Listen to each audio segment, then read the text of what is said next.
मराठा आंदोलक मनोज जरांगे पाटलांच्या उपोषणाचा आजचा दिवस तिसरा, तर लक्ष्मण हाकेंची ओबीसी बचाव यात्रेला जालन्यातून सुरुवात होणार।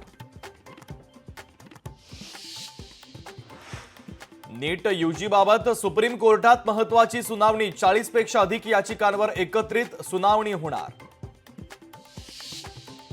संसदेचं पावसाळी अधिवेशन आजपासून, बेरोजगारी आणि महागाईसह नीटच्या मुद्द्यावर विरोधक सरकारला घेरण्याची शक्यता।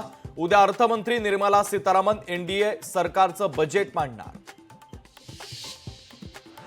मुंबई पुण्यासह कोकणामध्ये पावसाचा ऑरेंज अलर्ट, तर भंडारा चंद्रपूरमध्ये अतिमुसळधार पावसाचा अंदाज।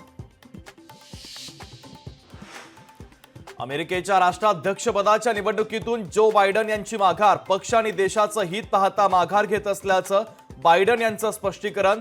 तर डोनाल्ड ट्रम्प यांच्या विरोधात कोण याची उत्सुकता शिगेला। राष्ट्रवादी शरदचंद्र पवार पक्षाचे अध्यक्ष शरद पवार मुख्यमंत्र्यांची भेट घेणार। या भेटीच्या दरम्यान आरक्षणाच्या मुद्द्यासह विविध विषयांवर चर्चा होण्याची शक्यता।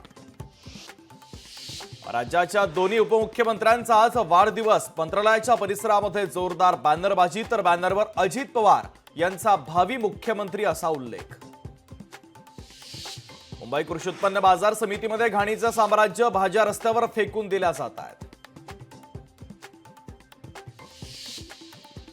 डोंबिवली एमआयडीसी क्षेत्रामध्ये 15 वर्षात अनेक अनधिकृत बांधकामं उभी राहिल्याची माहिती। तर औद्योगिक तसंच अन्य सेवा सुविधांसाठी आरक्षित असलेल्या भूखंडावर अनेक बेकायदा इमारती आणि गाळे।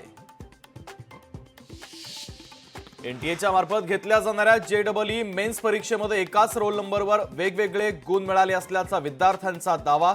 याबाबत मुंबई उच्च न्यायालयाच्या नागपूर खंडपीठात याचिका दाखल।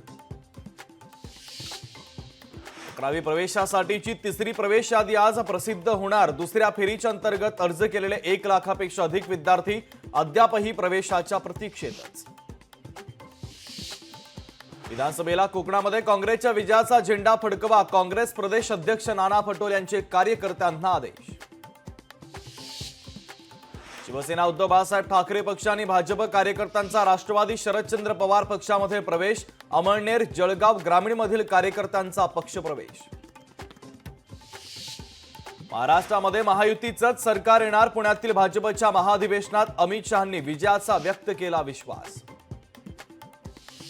रायगडमधील सावित्री नदीच्या पाणी पातळीमध्ये धोकादायक वाढ, नगरपालिकेनं भोंगा वाजवत दिला सतर्कतेचा इशारा।